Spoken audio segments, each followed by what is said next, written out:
Hi there. So the process I want to take you through in this video will give you a very practical way to better align how you spend your time to what's actually valuable and important to you. It will also help resolve some of the unrealistic ideas you have about how much you can actually do in a given day or a given week so that you're not setting yourself up for frustration or disappointment with unreasonable expectations. A mistake a lot of us are making, and that a lot of us are quite frankly driven towards in our modern society. So, if you enjoy this video, please like and subscribe below so that you'll be notified of future teachings that I post if you'd like. So, we're going to start by listing all of the things you want to spend your time on and that you must spend your time on in a given week. These can be single things or categories of things. And here are a few common examples. So, one category could be self-care, which for you might include exercise, meditating, bathing, and things like this. Or you can make each of those things a separate item on the list. It really depends on how much flexibility you want, which I'll explain momentarily. Another category will probably be work. Sleeping and dreaming is a category and a thing you must do. Another category might be creativity, if that's valuable to you. Another could be reading and learning, being of service, being with nature, maybe doing nothing and letting your mind wander or letting your heart lead you. Maybe there's a new project you're wanting to birth that you need to allocate time for. Another category could be quality time with friends or family members. You can even parse certain relationships into categories of their own if you're really wanting to nurture a particular relationship.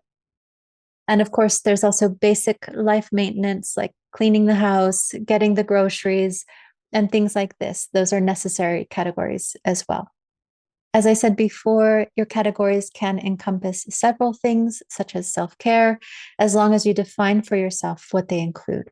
Or they can be more specific, such as giving meditation its very own category if it's of particular importance to you. And as you make your way through this process, you might discover a need to make adjustments to your categories, which you will be free to do, but let's just start somewhere. So go ahead now and pause this video while you make a list of all the ways you need and want to spend your time in a given week, and then start the video back up when you're done with that first task. Next, I want you to assign an approximate percentage of time that you need or wish to give to each category on your list every week. Be realistic and adjust the percentages until the total percentage adds up to 100. It cannot be more than 100. Also, sleeping and dreaming needs to be 33%, which comes out to 8 hours a night. Your body needs and deserves 8 hours of rest a night. You can pause this video once again now while you assign those percentages and take the time to get them to add up to 100. Once your percentages add up to 100, you'll need to convert the percentage to a number of hours in a week. Here's how to do that. It might sound complicated, but it's actually really easy and it's an important step. So write this down. There are 168 hours in a week. Using the example of sleeping and dreaming, to which we've assigned 33%, to convert 33% to the number of hours in a week, simply calculate 33 times 168 and then drop the last two numbers. You get about 55 hours per week, which is roughly 8 hours per day. As another example, let's say work is 24%. 24 times 168 is 4,032. Dropping the last two numbers, that's about 40 hours per week. Okay, so do this for every category in order to determine approximately how many hours per week you should be spending on each category in order to spend your time more in line with your values and with reality. And when you're done converting each percentage to a number of hours per week, take a step back and ask if you want to make any adjustments. Maybe one area needs to be shaved down a little to make room for another area. There are only so many hours in a week. And as I said, it's best to get realistic about that so that we aren't fatiguing ourselves by chasing unrealistic expectations. That's not going to be helpful. So go ahead and pause this video once again and make those calculations and then start it back up when you're ready. Now, once you have finally settled on your ideal percentages in hours, consider putting some placeholders in your calendar to make sure that the things that are often deprioritized can be more prioritized. So, for example, if that new project is always getting postponed, how can you put the hours you want to spend on it each week in your calendar?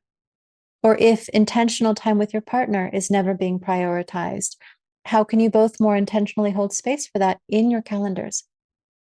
This process I'm sharing with you can be an evolving process, but I think you'll find it to be really helpful. And again, number one, curtailing the anxiety and fatigue that comes from trying to do more than you possibly can do, as well as two, making sure you make room for the things that you really want to spend time on. This will help you create a more balanced life. You know, in this world, it's just too easy to get pulled into an undertow of busyness that robs us of our ability to direct our lives and really spend our time in the way we want to. And this process will open your eyes, first of all, to how you're spending your time, and then empower you to make some changes. So I hope that's helpful. I would love to know what distribution you come up with in the comments below, or if this brought something to your attention that you weren't quite seeing before. And if you have questions about the process I've shared with you here, please feel free to ask them in the comments below as well. Okay, so thank you so much, and I hope you have a beautiful rest of your day.